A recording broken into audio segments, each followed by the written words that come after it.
Bless me, Father, for I have just killed quite a few men. No shit. From what I hear, you cleaned out the entire Tarasco bar. Nice job, asshole. Now you're gonna have every hitman in Coahuila looking for you. Things got out of hand. Couldn't avoid it. Oh, but I told you, no more bloodbaths. I told you. Bucho is the last one. After him, I'm finished. No, I'm finished. They killed the woman you loved. Okay. Then they shot through your hand. 2 points. Hey, wake up. There is no payback for that. Walk away. Trust me. This is one you're not going to want to see through to the end. What do you mean? Let's just say I've done some checking around and Bucho is not someone you want to mess with. Trust me on this. I cannot live without Bucho. You don't expect to live much longer? Fine. I do. Wait. Seriously. You need any more help? Don't call me. Call your friends Campa and Kino. They're crazy anyway. No, but I should be able to count on you. You. Those days are gone. Wait, hey, come on. Good luck. Don't get shot. It's Two Dads, One Movie. It's the podcast where two middle-aged dads sit around and shoot the shit about the movies of the 80s and 90s. Here are your hosts, Steve Paulo and Nick Brianna. Hello, everybody. Welcome to another episode of Two Dads, One Movie. I'm Steve. And I'm Nick. And today we are talking about the 1995 action classic Desperado from Robert Rodriguez, who is one of these kind of early to mid 90s auteurs that kind of came out. We saw last week, we watched Clerks from Kevin Smith, which is very similarly kind of that thing. And of course, there's Quentin Tarantino and Richard Linklater, and I'm sure plenty that I'm forgetting. But yeah, this was Rodriguez's kind of studio debut. Yeah. After doing El Mariachi in 93. So this was for Two Dads, Two Decades. So this was our 95 pick. And Nick, you picked it for us. Yes, so sir. Tell us a little bit about your history with Desperado. Yeah. This one caught me at the right time, I think, catching it, when we're talking about all these movies, blockbuster era, right? Yeah. And so it came out in 95. I definitely didn't see it in the theater, but saw it like as it was released on video. And it was definitely one of those, dude, look how cool this is. It's great. He's got two guns at once. Like this is part of the two guns at once craze that we've really never left. Yeah, right. And it just felt so cool and it felt so different. Like there was just a real mood to it at the time. And I thought, oh man, this is what cool guys do. This is how, look at this chick. Yeah, that's because he's so cool and all that stuff. And I haven't watched it since then, and I haven't revisited the movie. So I thought it'd be fun to talk about and see, like, is it still cool? Does it still, or does it seem stupid? Because sometimes you watch these things and you're like, oh my God, I can't believe I thought like Boondock Saints or something, stuff that it's like, oh, Jesus. So, and I thought this one would be fun to chat about. And we haven't seen, getting, like you said, getting into some of these very important directors of the era. Like it's good to get some Robert Rodriguez in the mix because I don't think we're going to do Spy Kids. No, but I mean, From Dusk Till Dawn is a likely candidate, right? But in a lot of Rodriguez's great stuff too was in the early 2000s. I think that's when like Planet Terror was, and obviously then this Desperado is the second film in the El Mariachi trilogy, right? El Mariachi 93, this was 95, and then Once Upon a Time in Mexico with Banderas and Johnny Depp was in like I think 03 or something. So not in our categorization of films we'll cover, but this was just something to know that this had both a prequel and a sequel. So yeah, that's cool. For my part, I saw El Mariachi in college when I was an insufferable film student. Nice. And had to go back and watch like all the, I was already really well familiar with like Tarantino and Smith and Linklater, and was like, I gotta, this is the group that is mimicked by or is a mirror of the 1970s when like Spielberg, Scorsese, Coppola, and De Palma were all kind of coming out and like, this wave of American auteurs, right? Yeah. And I think history has borne out that no, Tarantino, Rodriguez, and Smith and Linklater were not Scorsese, Spielberg, De Palma, and Coppola. But I mean, Tarantino certainly has had great films a run of really good group. stuff. Yeah, for sure. But maybe not quite to that level. So I saw El Mariachi. I never saw Desperado, and I'm not even really sure why. It just kind of never caught me.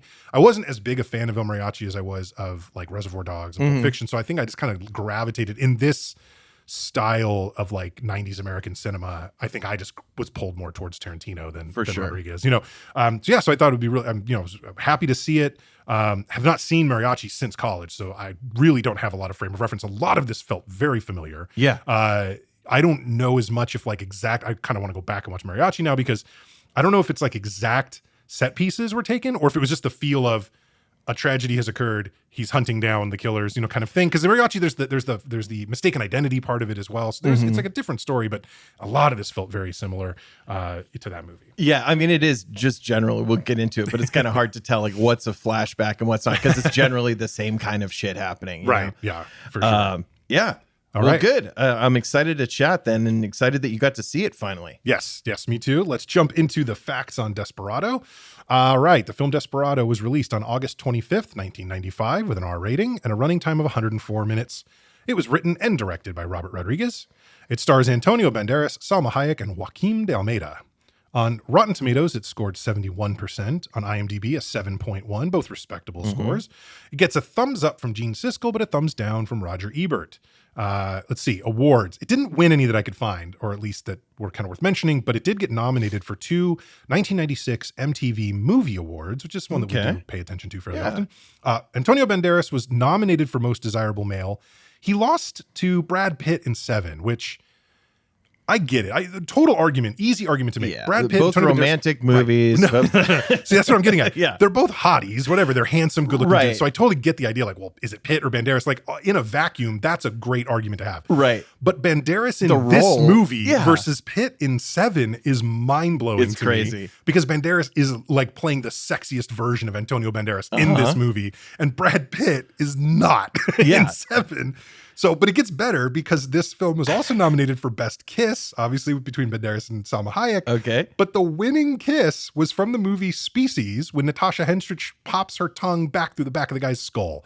That won Best Kiss that year. So that gives Respect you, to the voters, honestly. look, That's what the MTV Awards are for, right? Fair. And it was maybe a more impactful kiss, I suppose. Yeah. It was certainly impactful for the character whose brain was then on the floor. But at least best is like, you can translate that however. Best kiss could be the coolest. So that's fine. But the most desirable male is very clear. Yes. And that's so weird. And so separate, those awards at the time also had, they would have most desirable male, most desirable female, and then best male performance, best female performance, where they were doing more of the let's reward the acting versus just like, hey, that's a hottie, right? Kind of thing. Yeah. Pitt and Seven. I don't know, man. That is some wild shit. I also don't know how I never like voted. I don't know if it was like a teen choice type thing where people voted on the MTV Awards. I never did growing up, so I don't know. But I think it might have been a phone vote thing, but yeah, we got $1 for the first minute, Right, right. All right. For this movie, Robert Rodriguez had a budget of $7 million, almost exactly 1,000 times more than what he spent to make El Mariachi, which was made for just about $7,000. Wow. And at the box office, it pulled in $25.4 million, 3.6 times what it cost. A bona fide hit, no denying it. So those are the facts on Desperado. And Nick, you brought this to the table, so why don't you kick off? How does this movie open? What are we looking at? So we get a cold open here. Yes. And we love have a cold open. Really good. One of our favorite things.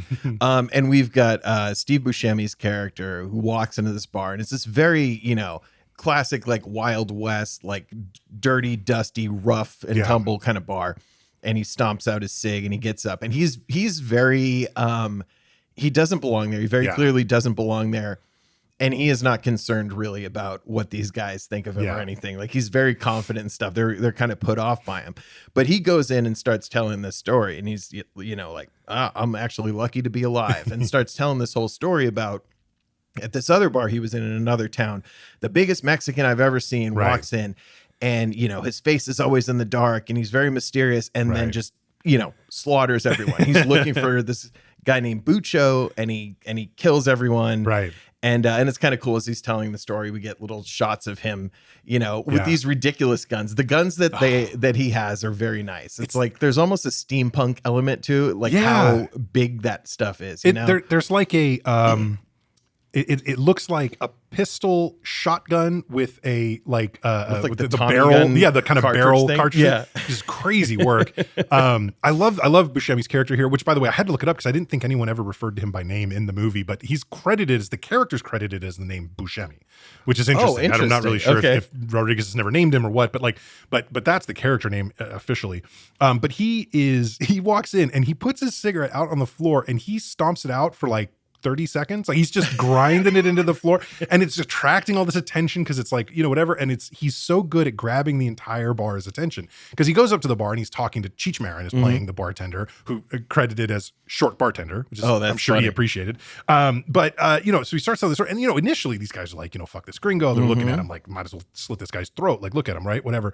But he starts telling the story, and they want to know what he looks like, right? This guy that he's describing. Well, what did he look like? What is? And he's like, did you see his face? He's like, no, I saw his eyes. And it's like really good stuff. And every once in a while he goes, this place is filled with just the worst pieces of shit, real world class turds. And then he looks and goes, not like you fine gentlemen here. Like the class actually have in this bar. Exactly. I did love world class turds. Yeah, world class turds is class. That's a great line. That is good shit. Yeah. And when he's telling the stories, basically that El Mariachi comes in, he kills everyone in the bar, and at the end walks up to the bartender and he paid and left. And Cheech Marin's like, hey, so the bartender lives, eh? He's like, not so fast. And then, of course, in the story, the bartender gets shot in the head.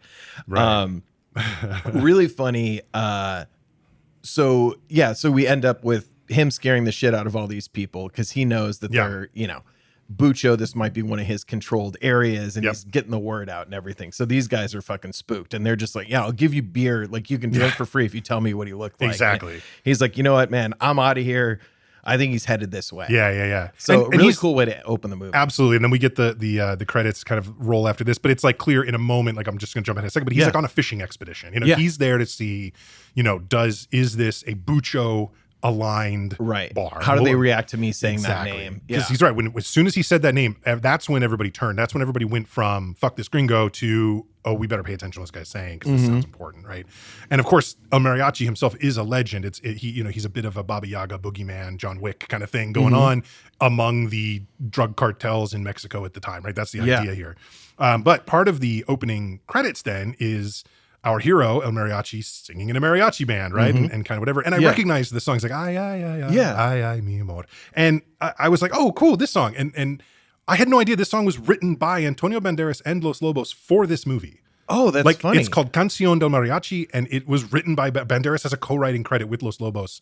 Okay. And it was made for this song. And to me, I thought this was like a classically historic mariachi tune or something. Not that I'm super familiar with mariachi music, just to be totally clear, but it's just something that I'd heard so many times. Yeah, it sounded, I mean, it's very well done. Classic. Yeah, it really does. It's a really great song. But in this dream sequence, he's playing, and then he sees a guy start to like mess around with a girl over in the side of the bar and like pull a knife on her, and he basically walks across the bar. Cool as shit. You're talking about like being so cool. Guitar solos his way over to this guy. And that wonderful sort of, like sort of Tejano, Mexican and Spanish sort of tinkly guitar sound. It's so cool. And he just slams the guitar like neck and head against this guy's face. And everybody cheers. And then I love till he gets back to the other two, his little trio, and he kind of wipes off the head of the guitar. There's so much like very cartoonish bloodletting in this movie, which is great. Like it fits the theme and the sort of style significantly. And again, another thing I think that lines Rodriguez up with a person who obviously was a close personal friend of his, Quentin Tarantino. The sort of, the way blood spurts in this every once in a while made me think immediately of like Kill Bill. Yes. Right? It was very that style of like the cartoonish bloodletting. Definitely. And this bar it's like a dream sequence that they're performing in does not look anything like the bar that Buscemi was just in. Right. This looks almost like a bar that Dalton would have been working in for 6 months because it's been cleaned up and there's neon lights and all this stuff and everything. But after he takes this guy out and they finish their performance, then we get like what sounds like a slow clap, but it's a guy like packing his cigarette pack. And he is the least intimidating looking guy I've ever seen. I mean, I was just like, this fucking pussy, really? Like, come on. So it's the villain from El Mariachi, the same actor, and you got to think about who the actors that would have been available to Robert Rodriguez in Texas in 1992 for $7,000 for a whole movie. Totally. Right. So, but it is the same guy. Well, like it's good he put the people, because I think that El Mariachi is one of his friends later on. Campa and Kino are also from the first movie. So yeah. But he comes in and he does there's a few moves in this movie that I haven't seen in other things that really just absolutely tickle me.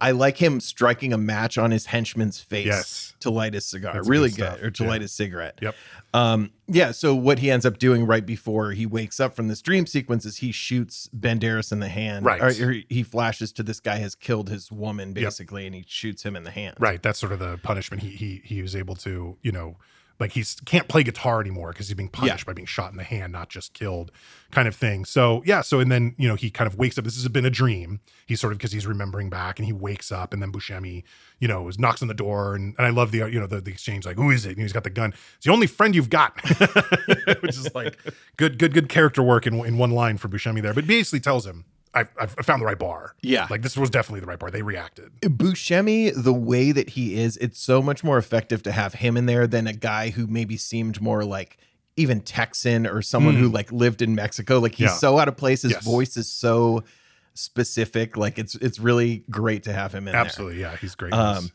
Yeah. So he's like, walking to the next city and he's on his way. We've got Bucho now. We kind of flash over to Bucho, and Bucho's like the cartel boss type dude. Yeah.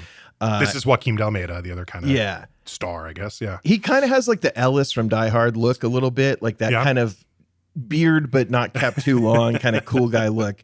And another thing that I love here is you got the bad guys. You got to have your henchmen practice on each other in a very rudimentary fighting pit. Yes. So he's got like spikes and shit all over. Like he's running like henchman auditions here in the fighting pit. And ends up being like, oh, hey, we got this new kid. He's training against one of our guys. He's like, oh, that guy sucks. Put him against our best guy. If he can beat him, he's in. And then there's just kind of a weird fight scene where he's getting the absolute shit beaten out of him. Bad, yeah. He's not really hitting back at all. He gets his shin broken in a really brutal way. It looks like a compound. Cracked in half completely. And then somehow does a jump kick that kills the other guy. Right, like with the broken leg. Yeah. Like the broken leg is get a little swung up from whipping it around. Yeah, it's like it's a little whip action. That loose shin that's sort of floating in space becomes like the end of a mace or a ball and chain kind of thing. And he smacks it. And I don't know if he actually killed the other guy, but he does say like, well, there goes Costas or whatever the hell guy, Christo, whatever the guy's name was. I feel like anytime somebody has blood come out of their mouth and then they fall on the ground, that's a dead person as far as cinema goes. Yeah. Yeah, that certainly happened to we got Rocky IV, we got Menace to Society, we got a lot of bleeding mouths and dead people. That's true. And then as if this movie didn't have enough for me and us and everyone, we get our first scene of Danny Trejo. Yes. He looks cool as shit. I mean, they made him, I love the decision to give him the throwing knives and like the little belt to hold him, and everything just looks so cool. But it shows him dialing a payphone, using a knife to dial the buttons. Fucking awesome. I love that so much. It's good stuff. I feel like he looks weird with short hair though. Like almost everything I remember seeing Danny Trejo in, later in the 90s, when we've seen him in a couple things already. He's got longer hair, and to me that's like the classic Trejo look, is sort of at least shoulder length hair. Here he's got a tight haircut, like it's a tight up kind of haircut, and I'm just like, he doesn't look as menacing. I mean, he's still Danny Trejo, so he still looks badass as fuck, like don't get me wrong, but it's like there was something about his hair that I went, that's a little too like supercuts. It doesn't quite work for me like as much as a long hair does. Do you think Banderas had like a clause where he's like, I'm the only cool long hair guy in this movie? Maybe, but they could have gotten around that by not letting Trejo ponytail it, because I really do think that's one of the ways Banderas looks awesome is when he's got the ponytail going. He's one of the few dudes the that can really ponytail, pull and then some of the hair's kind of falling out of the ponytail, which by the way also really the coolest way to do it. Also the classic look of every girl I had a crush on in middle school and high school back in the 90s. For sure. Ponytail with that little bit hanging out. So good. This would have been a much more confusing movie for me to see during puberty, I got to be honest with you. Yeah. So we have a couple instances in this movie, because it doesn't say exactly where in Mexico it is. It's just generally Mexico. Well, they use a name for the town, but it's not clear they're where. Not giving exactly. Like, as we've discussed before, what I need is the map with like the illustration of the plane flying to the place. And there's these random kind of like spring break college kids seeming people that are in the town, and it's like the shittiest bar in the world, and they're just like, your service here is terrible. And she's yelling at Cheech Marin and everything. She's like, and your beer tastes like piss, as she's walking out. And then we got Cheech and the other guy saying, that's because we piss in it. That's not all.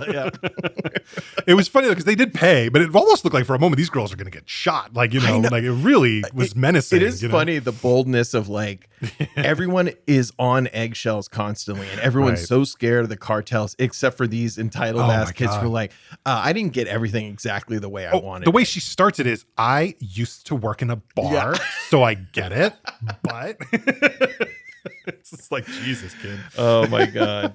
And then we get another couple people show up in the same bar. We get Quentin Tarantino and a buddy of his who's missing significant numbers of teeth. And they order some beers. And, you know, it was funny when Buscemi first came in, he said, "Can I get a beer?" And Cheech is like, "All I got is piss warm Chango. Which is a great fake beer name. You know, wonderful. It sounds awesome. But these guys order the beer as well. And then they each hand over like what look like business cards, like some kind of identifying information. And the guy who's with Cheech starts making a phone call. So they get the beers and they both are like, "This is disgusting," which is a great juxtaposition to Buscemi, who very smoothly, very like casually drank his beer. And Tarantino is like, "This is fucking wild." It is funny how they both take a big gulp and like before swallowing are both looking at each other like, "Oh my God, are we really going to swallow this shit?" Yeah. And then we get a Tarantino, and this is like the most Tarantino-ish part of the movie is himself in it. Yes. Because like his movies are very like snappy dialogue kind of shit. And Rodriguez's style is much more stylized visual kind of stuff, right? Sure. But the Tarantino character is like a Tarantino character here. And he comes in, and it's a great scene in the movie, honestly. I really like this. And looking at Quentin Tarantino does not please me. I don't get warm, fuzzy feelings when I see him, but I think he's good in this. And I like the way he tells the story. So he tells this joke basically about, you know, this guy bets that he can't piss all the way across the bar into a glass without spilling a drop. And it turns out he pisses all over the place because he's made this other bet. But I love where he's telling the story and he's like, and the bartender's laughing. There's piss going all over the place. Ha, ha, ha, ha. Piss dripping down his face. Ha, ha, ha, ha. I really enjoy that type of storytelling. Tarantino is a pretty underrated actor when he's playing this kind of guy. And here's the thing.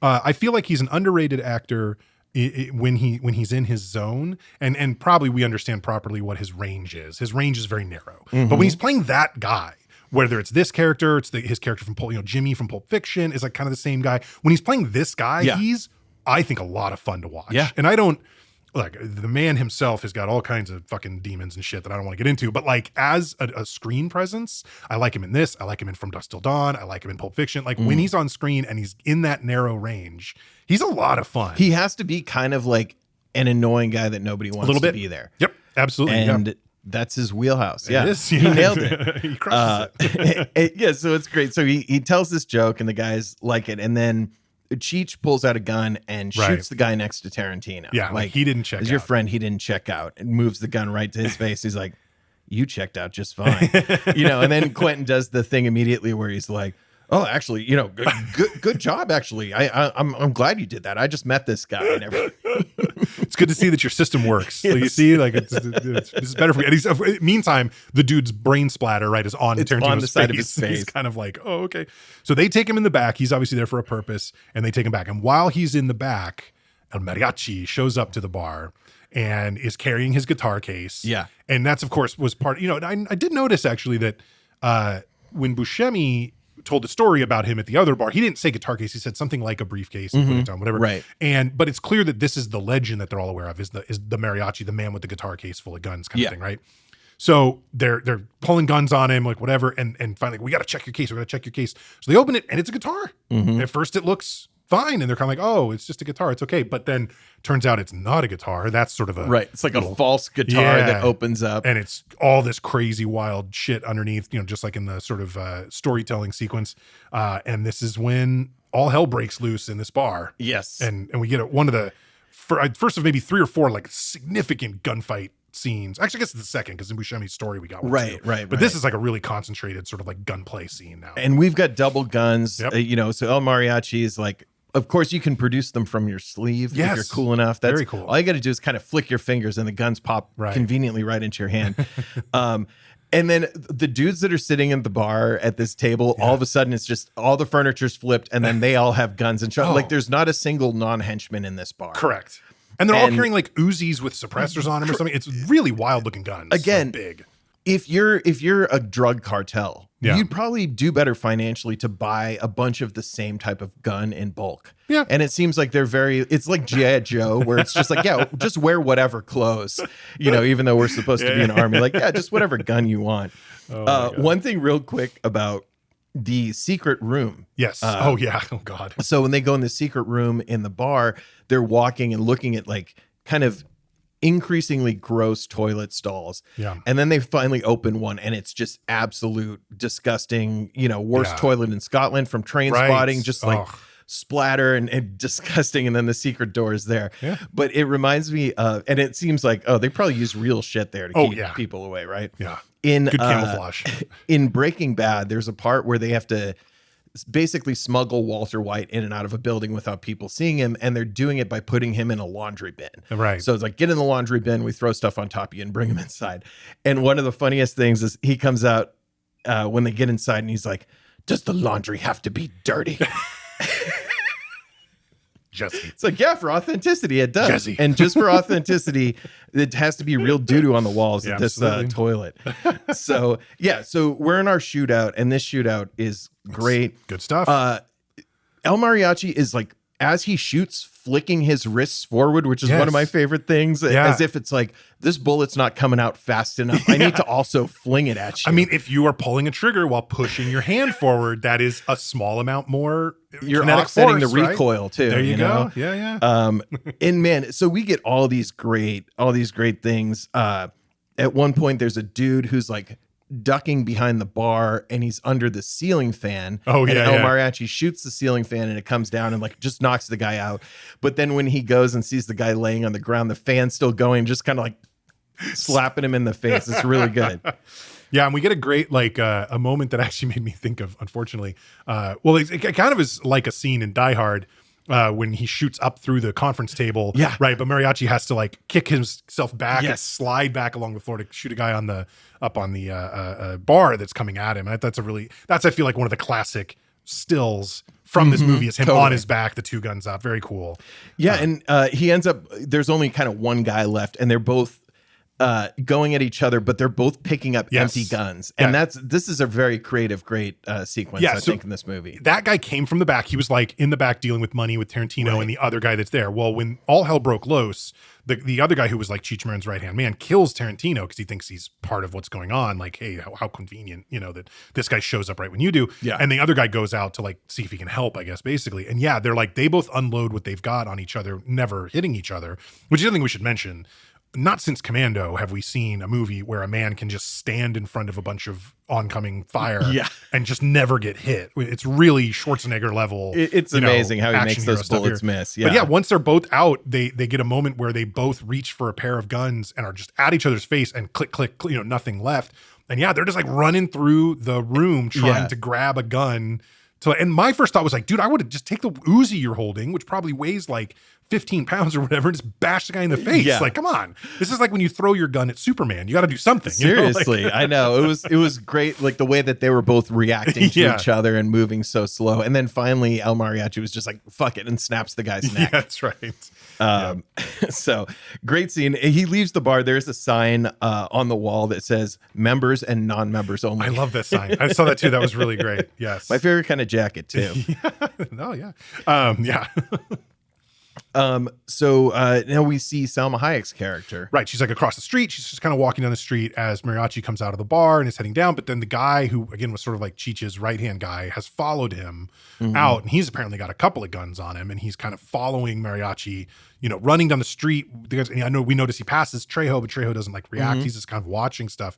And as he gets approached, Mariachi turns around to sort of like knock Salma Hayek to the ground to get her out of harm's way. Yeah. And is like wrestling briefly with the guy. And there's like gunfire, whatever. And Salma Hayek's okay. But he took a shot in the shoulder, I think, right? Mariachi takes a shot in the shoulder, but ends up killing the other guy with his own guns, kind of turns him back on him and, and then blood and splatter. I think that scene doesn't even show the guy getting shot. It's a shot of Mariachi kind of on top of the guy, forcing both guns and hits him with both in the head at the same time. And just the blood hits quite him in the a face. bit. Yeah. Again, cartoonish. Very sort of cartoonish. When it very first showed Salma Hayek too, she was walking across the street and these two cars crashed because everyone was staring at her. She's gorgeous. Yeah. Very nice. So El Mariachi left a note at the bar. It just says, looking for Bucho, M. Right. So they know he's around. Yes. And so Bucho has showed up to the bar to kind of, survey the damage, and his right-hand man is there. And they're kind of like, oh man, like the Mariachi's he's basically still telling me it's a myth, it's a legend. Like this is not, he's like, look, he's here, he knows I'm here, kind of thing. And more tourists come in briefly. apparently not immediately turning around upon seeing the piles of dead bodies all over the floor and the blood all over the floor, all this stuff. But he basically tells them to get the fuck out, and they do. And they're, again, another lucky group of tourists who are not just getting killed by the cartel. People have been killed for much less. Oh my God, right? Yeah. So Salma, and her name's Carolina. Yep. Carolina is doing surgery. Yes. On El Mariachi, which is good. Next best thing to self-surgery is having like a hot chick do it for you. Right. Especially one who's no medical experience, whatever, just reading out of a textbook. Yeah. Just, and honestly, that's all you need to do. Yeah. I mean, doctors act like, oh, it's important that I know all this stuff by heart. Just get a textbook. You'll be fine.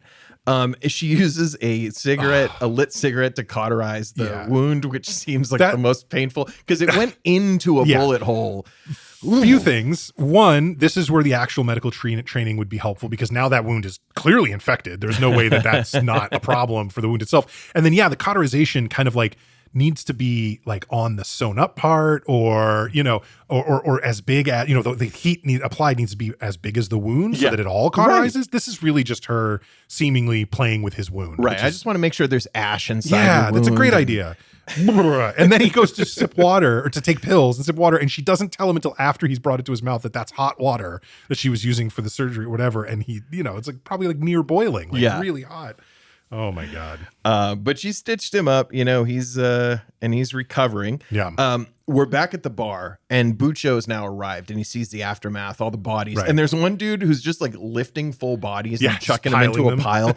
And then another guy doing the least effective mop job I've ever seen in my life. There's a lot of blood mopping on the floor. Doesn't work. Yeah, in general. I mean, or it's just such a long-term thing. Like whenever you see it, it's not satisfying. Like you'll see those infomercials where it's like, some lint roller or cleaner and it gets so clean and it's so satisfying to watch. Mopping blood is the exact opposite of that. You're just wiping it around the floor. Well, they didn't have a shop vac. Yeah, they didn't have Swiffer wet jets back then, so they didn't have the little pad to soak it up. Well, Desperado 3 is going to be brought to us by Swiffer wet jet.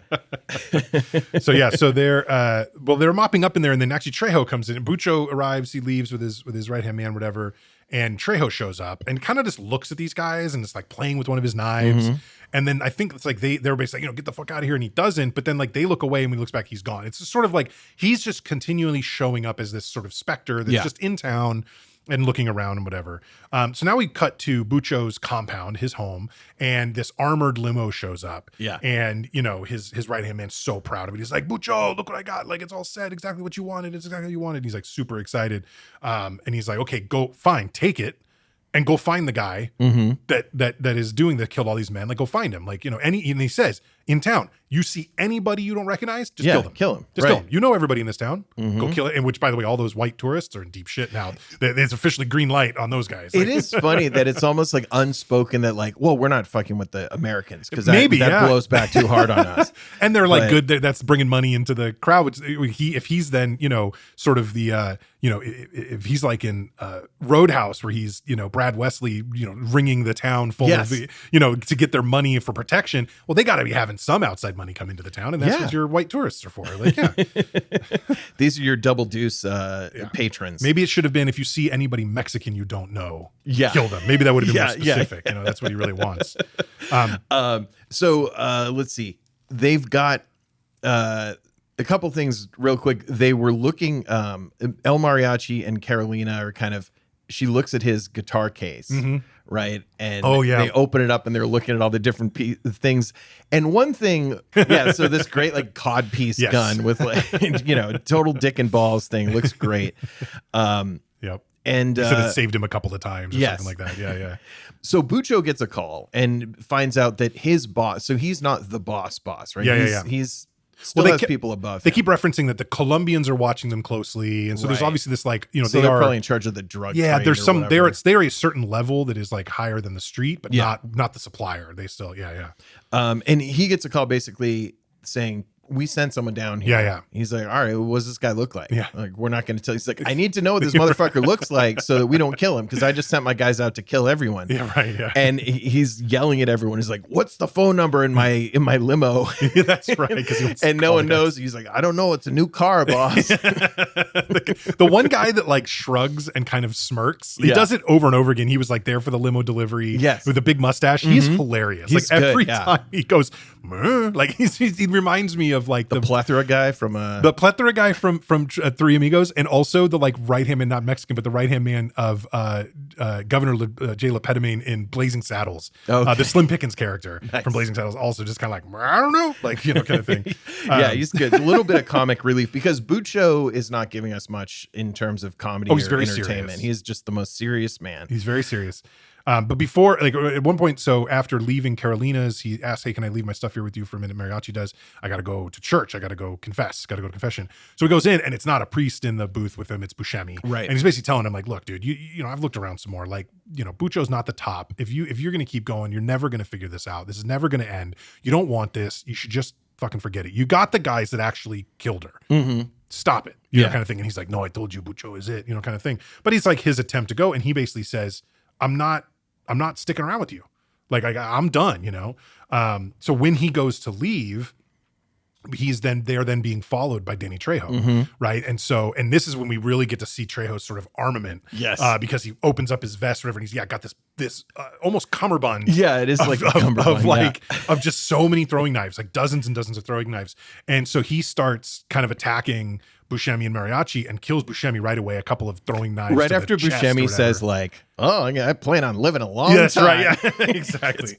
And so we've got this is interesting too. I found like the kind of the actors who I most recognized in smaller bits all die fairly quickly after being introduced. The Cheech Marin, Quentin Tarantino, and now Buscemi lasted a little while, but still, we're not, I don't think, halfway through the movie at this point, maybe about that, and he's dead. So it's like all these sort of like actors you'd recognize outside of Banderas and Hayek, they're dying pretty quick, you know. Yep. So yeah. Let's see. They are this is so the limo. So Trejo and he's coming at them. Yeah, he's coming at Buscemi has been killed. Yep. Mariachi's been hit by a couple of the knives. He's a 3 or 4. In fact, that's one of the spurts. He gets hit in the back and literally blood shoots over his shoulder. There's some good squibs in this. This is a squib heavy film. So the bulletproof limo pulls up though, and they just see the melee, and it's like, all right, well, these have got to be the guys that we need to kill because we don't know these motherfuckers. Well, I don't even know that they see who Trejo's attacking because now Mariachi's down the alleyway or whatever. Yeah. So they just see him. He's a guy we don't recognize, and he's got weapons, and he's like being aggressive, fucking kill him. And so he gets a bunch of them though with those knives. Oh my God. Really his crazy moves, I mean, a bulletproof limo is no match for throwing knives. Like when the bulletproof sunroof flips open and he just like starts chucking knives down in there like he's throwing a grenade into a tank. Like, oh my God, dude. He's so video game. Like, it's really good. And so he takes out a bunch of guys, but that he ends up getting shot and killed by that kid, the kid who broke his leg. He's now got a cast kind of on. Yeah. So he's kind of like one of the top henchmen or whatever. Well, now that all the rest of them are dying, right? So he takes out Trejo, which is a big mistake, but they don't know that yet. Yeah. So let's see. We got a kid in town. That's right. So this is kind of the other thing that we have to care about is there's this kid in town who's playing guitar and he wants El Mariachi. Teach me how to play guitar and all this stuff. Yeah. And he says his name's Benito, which is important for later. But the kid's name is Benito apparently. So yeah, and Benito says, like, oh, I want to learn how to play guitar. My dad doesn't work. And he's kind of talking about his family a little bit. But he was a mariachi, he said. His dad was a mariachi, but he doesn't like play anymore. There's a scene where the kid he's trying to take El Mariachi. He's like, here, come here, I want to show you something. Yeah. And there's a scene where he's walking past this wall and El Mariachi is walking past the wall, but he's bloodied and he's kind of leaning against the wall and leaving streaks of blood on the wall. And I feel like that's one that Robert Rodriguez was very proud of. It's a cool scene, but it's probably one of those things in his head where he's like, I think it'd be cool as fuck to put that in my movie. But yeah, the kid like almost gets hit by a truck and Mariachi saves him. And then he's like, hey, I got to go switch out my guitar or like trade my guitar or something, right? So this car drives up and the kid goes and brings the guitar to these like real shady looking dudes and they hand him a different guitar, whatever. And as they pull around the corner, they see Mariachi there. And like you said, he's all bloody or whatever, but he does have a gun on him. The dude tries to pull a gun and he's like, no kind of thing. You know what I mean? It's like, dude, you can drive away, but like, you're not, don't do that, kind of thing. And so he does, but he takes the guitar back, breaks it open, and sure enough, there's a big old bag of cocaine inside or whatever. And this is the kid then drops a dime on Carolina because he says like, what is this? Like, why do you do this? And he's like, well, because my dad like doesn't work. He just sits around. So this is like, I do this. Everybody in town does this. Right. Even Carolina. Because he mentioned the bookstore. He was talking about the locations and stuff. Exactly. The businesses. Yeah. And so Carolina has a bookstore cafe place. Yep. Worst set in the entire movie. They put no effort into it. It is like one wall of books that don't even look like books that would be for sale at a bookstore. It looks like a library. It's reference like I have that in my office around the corner. And then here. a single like espresso machine off on the side of the counter. It's not really a cafe. It's just like, I've got an espresso machine. It just and whatever, but it feels no different in there than in the dusty bar. Like, which I think is like, here's the reality of the situation though, because she tells us a little bit of the backstory. Her parents owned the building. So she has an apartment upstairs. Her parents are dead and they left her the building, and she created the bookstore in the building. She did not inherit a bookstore. Gotcha. So she wanted to make a bookstore in this town, which, everybody told her was stupid because nobody reads, like whatever. Yeah. But she like put all that kind of together herself. So it is a little, so it makes more sense that it doesn't look like a fresh off it was the not designed assembly to be line that borders. Way. It was probably like a restaurant or something or whatever when her parents owned it. But like, she turned it into Libros y Café. So, okay. That makes sense. And she said, El Mariachi's confronting her, but like, you're taking money from Bucho. Like, what is wrong with you? And she says, he's like, you're doing good. Your business is doing good. And she's like, no, my business isn't doing good. Bucho pays me $50,000 a year. I'm glad they're working in USD here. That's a smart move. Makes it easier. The translation would have been especially hard. The Mexican peso got like recalibrated, I think, at some point in the 90s. Yeah, it was right around that time. Because it was like, it used to be like 5,000 pesos to a dollar, and then suddenly it was like 300 or something. It was just a very different thing. But the new peso. Yeah. So Bucho comes into the bookstore, and she's still kind of dealing with, El Mariachi's up on the counter. Right. Because she sewed up his knives. Because now he got new wounds that he has to have fixed. So she's stitching him up, and he's sitting up on the counter, but then Bucho and his guys are right outside. Yes. So she shoves him off the counter onto the floor, and then to mask that, shoves her cash register onto the other side of the floor to make the noise. Exactly. Smart. Very smart move. Yeah, really smart move. And then Bucho, for some reason, comes in by himself. Yeah. The henchmen stay outside, but I think it's because he wants a little action from her too. Well, I think it's one of those things where the everybody knows her, right? So the henchmen don't view her as any kind of threat because they know her, and it's clear from the way Bucho acts. If they haven't had relations before, because he kind of hints that they do later too, they've either been together or he, has gotten closer. I don't know. There's something there where like he's acting like they're very familiar. Yeah. And he kisses her and she doesn't really push away. She doesn't love it. She kind of turns away a little bit, but like she's not forcing him away. She's kind of like, this guy's going to do what the fuck he wants to do. And that's probably the deal in the town is he's just like, he takes whatever. Everything's his. Exactly. But so they're chatting for a bit, and I love that this was one of my favorite sort of moments that wasn't a bombastic action scene in the movie is El Mariachi's sitting behind the bar, can't be seen, but has to be super quiet, right? So as they're talking, while she's talking, it kind of ejects the clip from his gun, looks and sees he has no bullets in it, finds the other clip like he's in his pocket maybe or whatever, and then has to like very slowly kind of click it back into place. And she recognizes what's going on. You can tell there's a recognition on her face that Bucho doesn't have, where she stops talking because she's done talking. Whatever she's doing, but then she kind of goes and she starts talking again, which gives him audio clearance essentially to click the little clip into place, and then he has to like pull the hammer back and all this stuff. And it's a really great tense moment of hhim trying to be prepared without drawing attention to himself, and a gun at the side. I mean, this is like a 50 caliber pistol he's holding, like, or not 50 caliber, .50, like a Desert Eagle kind of weapon. It's loud, right? These are heavy metal components that are loud when they click together, but she keeps talking more to like give him audio cover. And I thought it was a really, really great little moment between the two of them when they couldn't have really communicated together. She picked up on shit so fast. Yeah. And it was really great. So he's able to like get his gun ready, and of course doesn't need it. Bucho leaves. But it was really kind of neat, tense little moment where it's like, oh, is he going to get heard? Is Bucho just going to get up? Is he going to look over at any point? Like at no point did he even look over because he's sort of concentrated on Carolina, which, And it was tense because like the movie to this point has been like all shootouts. Yes. So why wouldn't there be another shootout here? Yeah. Really good. And she, she's smooth there. Bucho and the crew leave. We get a sex scene between El Mariachi and Carolina.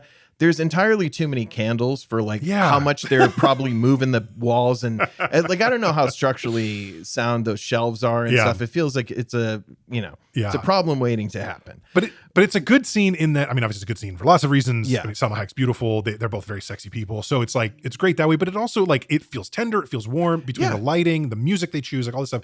And so it feels a little bit, very much like they're connected. This is not 8 Mile as we referenced in the past, right?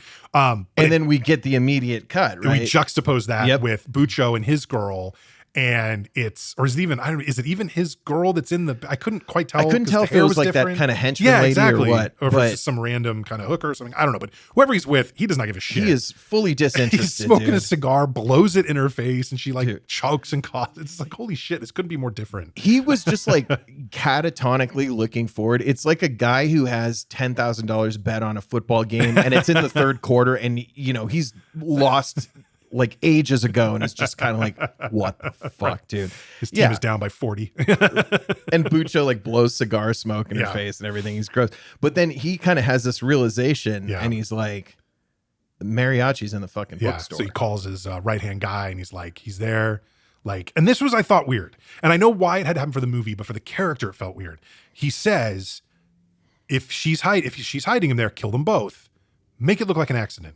Why the fuck would he care if it looks like an accident? I don't think that matters. Doesn't make any sense. Right? But then he says, like an accident. It's a bookstore. Light it on fire, which it's like is going to make for a really cool scene, and also sort of like thrusts the other characters into a situation where they have no other choices. So like I get it from like a plot perspective, but in the moment, I don't see why it would make any sense for Bucho to give a shit that it looks like an accident. That's a really good point because the only authority to him is whoever's calling him on the phone. Right. I mean, the cops, like there's not a cop in this whole movie. Cops. Like you don't see any of that stuff.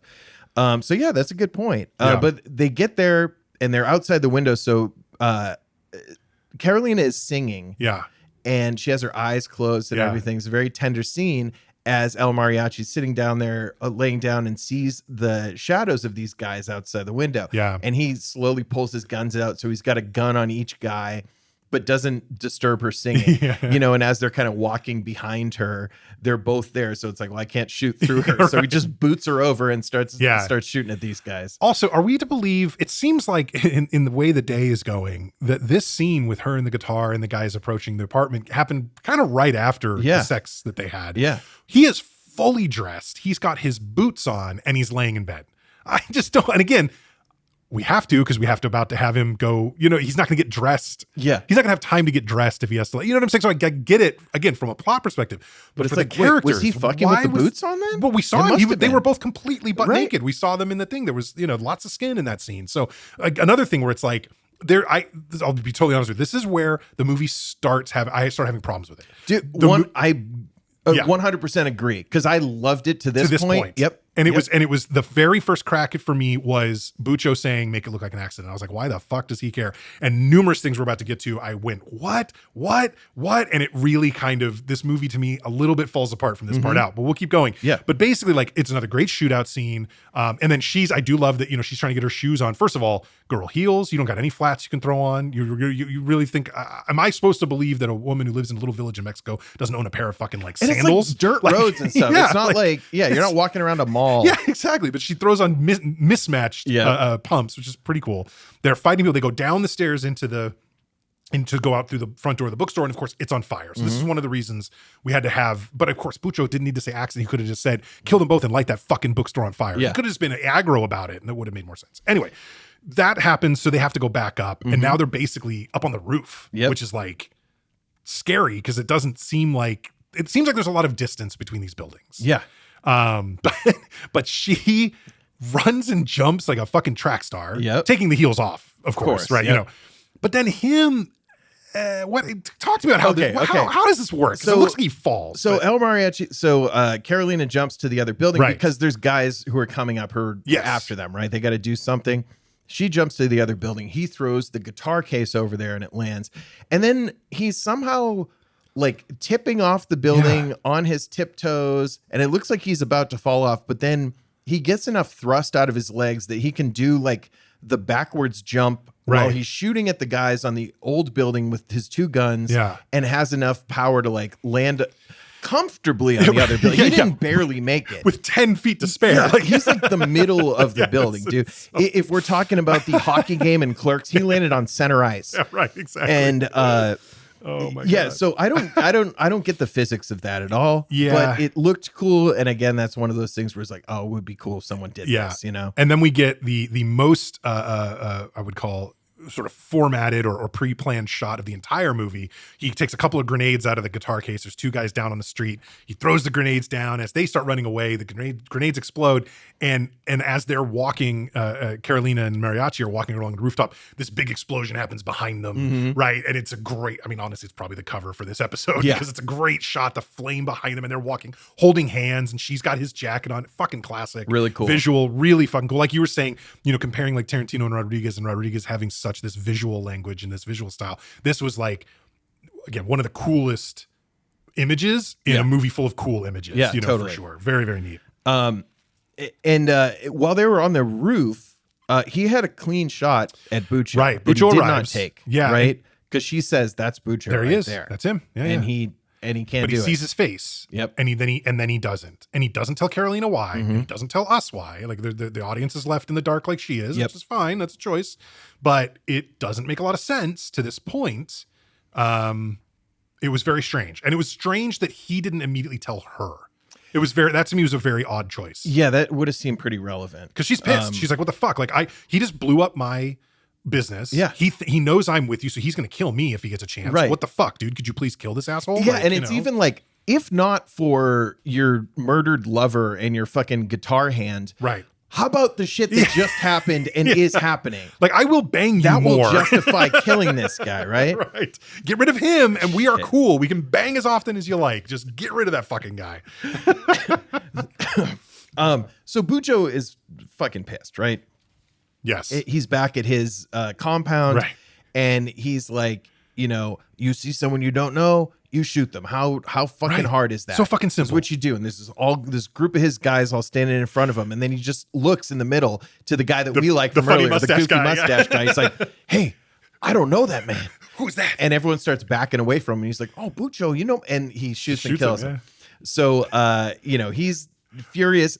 I love that he has the bulletproof limo, and as the guys are driving away, he's just taking pot shots at the limo because what the hell? It's bulletproof. There's no harm in that. Even right? funny, like, we can't skip past this part though. He kills the one dude and then he gives the gun back to his right hand man. He says, "See how simple that is." Yeah. And all of his guys are still kind of milling about. They're kind of looking at the corpse, and he goes and he looks and he takes the gun back from him. He goes, right, hey.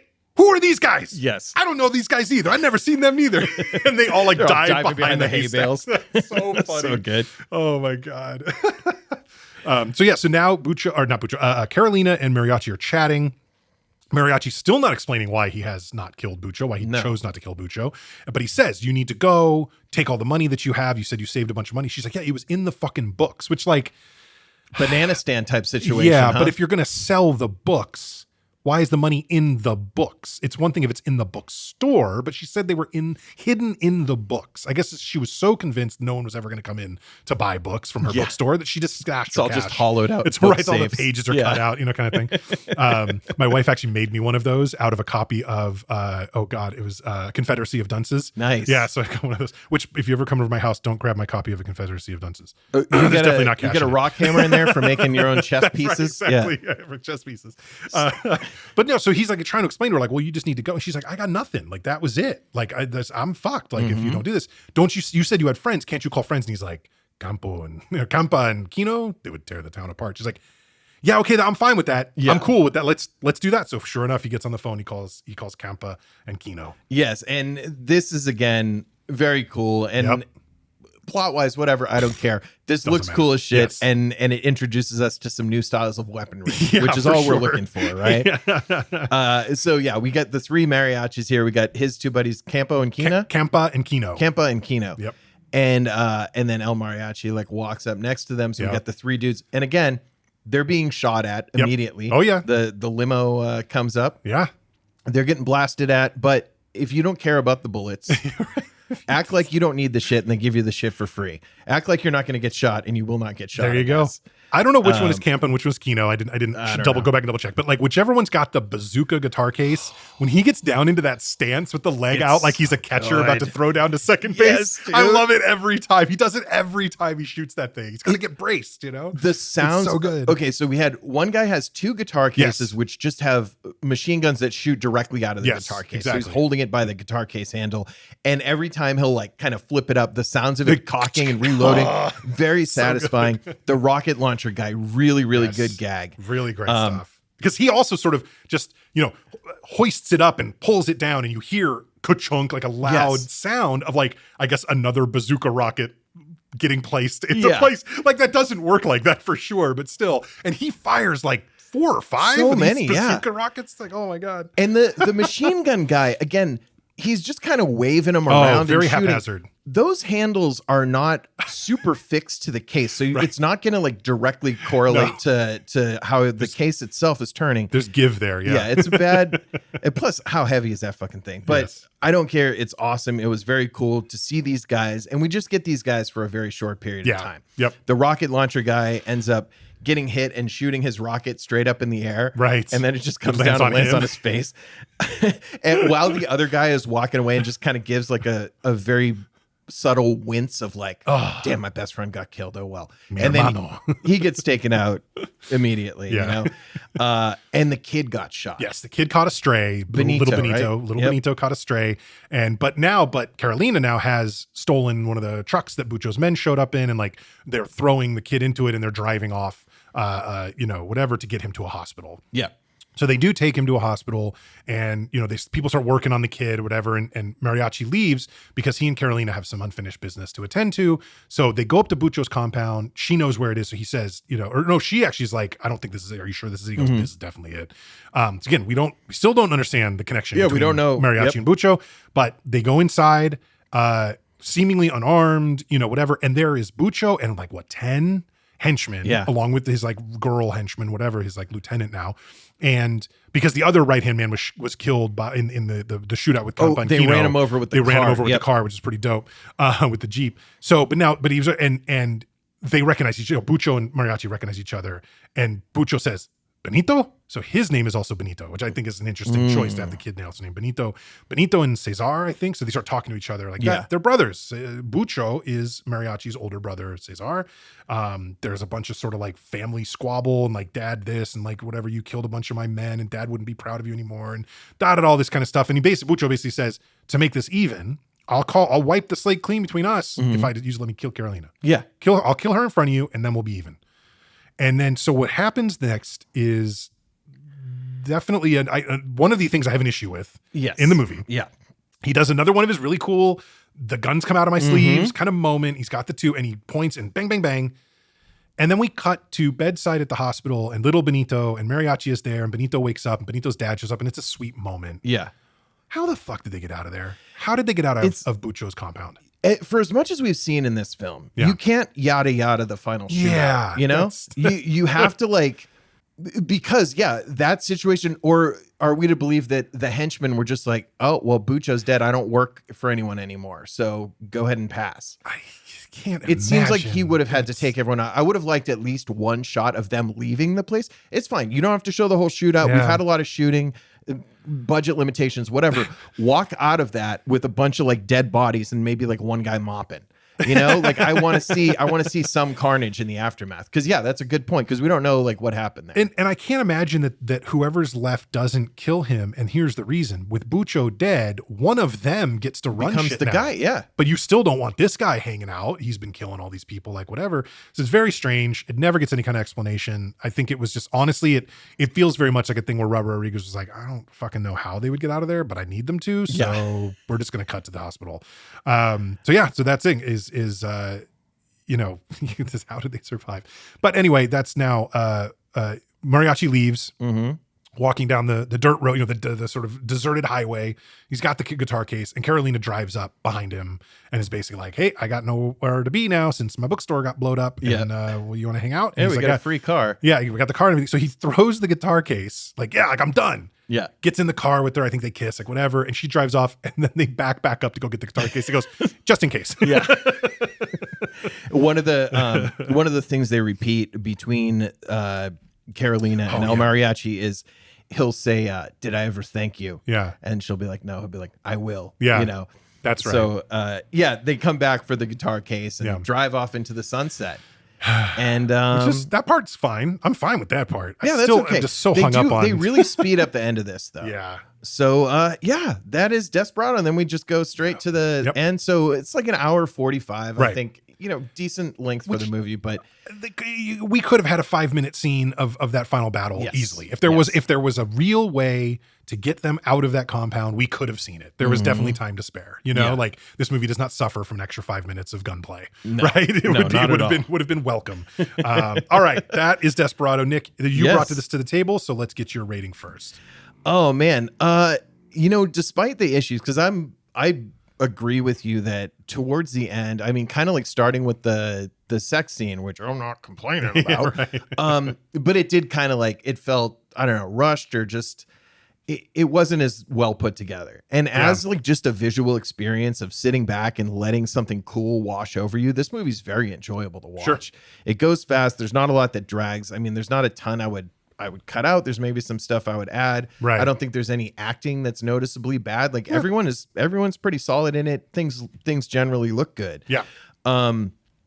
I would recommend watching this. I think especially to see kind of the evolution of like, how do we get to John Wick? Yeah. This is kind of like one of the steps that gets us to this action star that we have. And like a lot of these creative sequences that are happening during the gunfights are inspired by this kind of stuff. And I'm sure Rodriguez is inspired by all these other people, but it's nice to see like an evolutionary John Wick a little bit. Yeah. This was a lot of fun, and I think it's worth a watch. I'm going to give Desperado a 3.5 out of 5. All right. Very nice. I would say just to double up on the John Wick thing you mentioned, I feel like even if you're just looking at American films, which the John Wick stuff is obviously clearly inspired by Hong Kong cinema as well. But if you were just looking at American movies and you watched Desperado, The Replacement Killers with Chow Yun-fat, and Kill Bill, and you watch those 3 movies and then John Wick, you would feel a very natural progression of style, I think, through those first 3 movies, and like the way they're choreographed and the way that they're stylized and whatever. And I think it's, and frankly, I am a huge fan of the John Wick films. So very much, great. They're wonderful.